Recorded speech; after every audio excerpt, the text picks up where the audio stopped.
Pahayag 22 verse 2, sa gitna ng lansangang yaon at sa dako rito ng ilog at sa ibayo nito naroon ang punong kahoy ng buhay na namumunga ng 12 iba't ibang bunga na namumunga sa bawat buwan, at ang mga dahon ng punong kahoy ay pangpagaling sa mga bansa. Tree of Life o ang punong kahoy ng buhay. Ano nga ba ang importansya nito at saan natin ito, mga kaibigan, makikita? Isang punong kahoy na may 12 iba't ibang bunga sa isang taon, at ang lahat ng kumakain dito, mga kaibigan, ay nagbibigay ng karagdagang buhay na posible na kung ito ay laging kinakain ay malamang sa malamang ay magiging immortal ang iyong buhay. Saan ito makikita at paano makakakain sa punong kahoy na ito? Ating pag-usapan ito, mga kaibigan. Kung ating mapapansin, mga kaibigan, sa panahon ni Adan at Eva, narito ang 2 punong kahoy sa gitna ng Garden of Eden. Isa dito, mga kaibigan, ay ang Tree of Life, at ang isa, mga kaibigan, ay ang Tree of Knowledge of Good and Evil. Ito ang punong kahoy ng pagkakaalam sa mabuti at masama, na ang pinagbabawal, mga kaibigan, ng ating Panginoong Diyos ay ang punong kahoy ng pagkaalam sa mabuti at masama, na pag ito ay kinain, mga kaibigan, ay tiyak ang kamatayan kay Adan at Eva. Ngunit ang punong kahoy ng buhay ay kakaiba, sapagkat ito, mga kaibigan, ay nagbibigay ng karagdagang buhay, lalong higit kay Adan at kay Eva. Binabanggit, mga kaibigan, sa isang Bible commentary sa General Conference Daily Bulletin, March 6, 1899, the Garden of Eden was not only Adam's dwelling, but his schoolroom.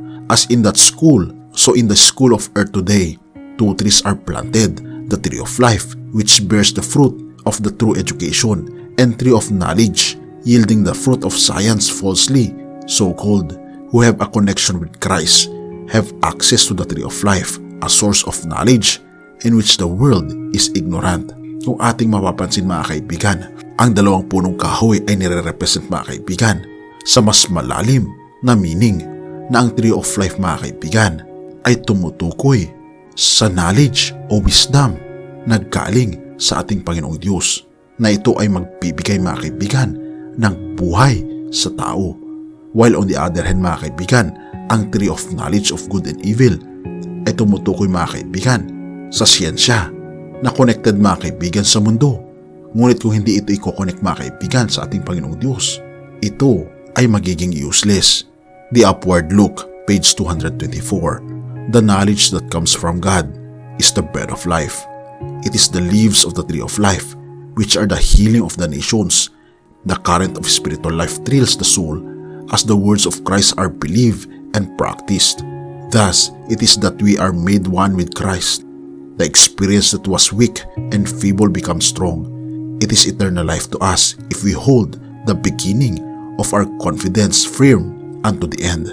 Oo, mga kaibigan, ang salita ng ating Panginoong Diyos ay nire-represent nito ang punong kahoy ng buhay, na binabanggit, mga kaibigan, sa banal na kasulatan. I am the vine, you are my branches. Ito ang pinabanggit ng ating Panginoong Diyos, na siya, mga kaibigan, ang puno at tayo ang kanyang mga bunga. At kung ating ipapasakop ang ating mga sarili sa buhay na Diyos at basahin ang kanyang mga salita sa pamamagitan ng Biblia, ay lalago tayo sa ating pananampalataya. Ngunit kung ang ating puso, mga kaibigan, ay katulad kay Eva, na siya ay natukso at tinakpan ang kanyang mga mata sa kalulhatian ng ating Panginoong Diyos, ay talaga namang mabubulag tayo sa totoong karunungan at maitutuon natin ang ating mga mata, ang ating buhay sa pansamantalang buhay dito sa lupa.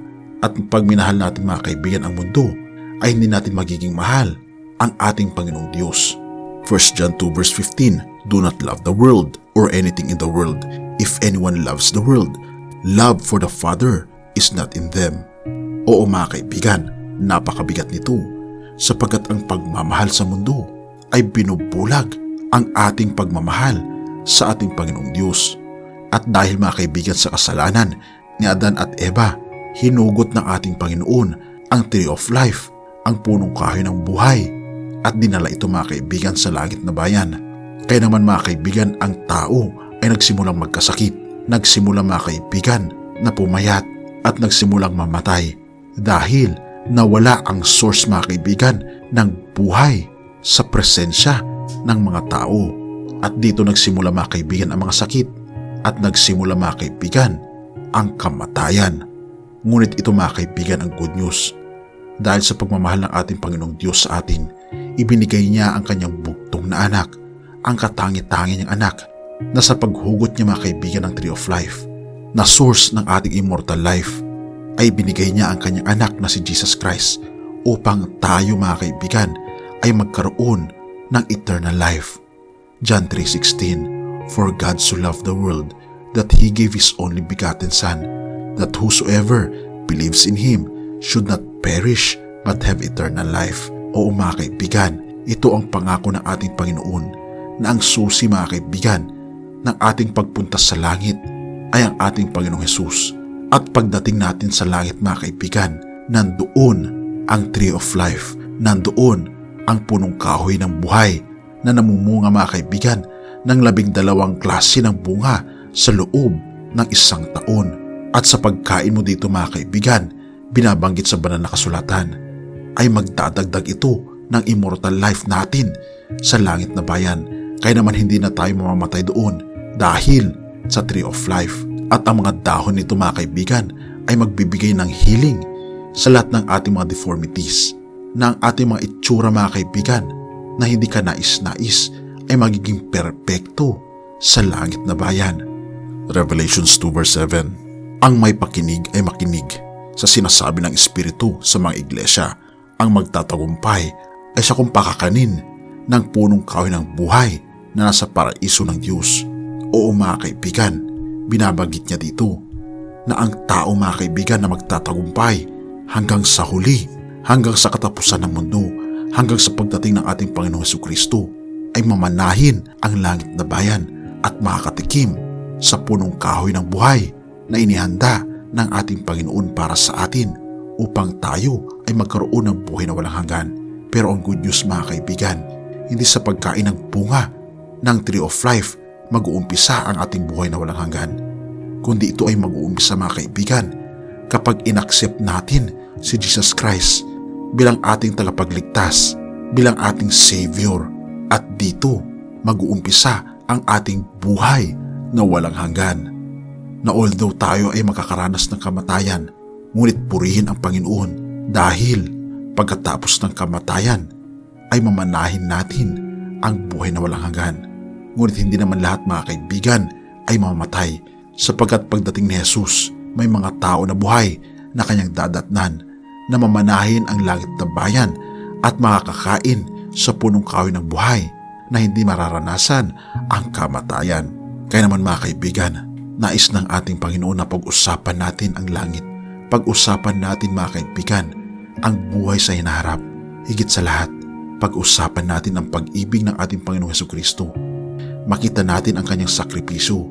Makasama lang tayo sa langit na bayan at makakain lang tayo sa punong kahoy ng buhay. Purihin ang Diyos at salamat kaibigan sa iyong panonood.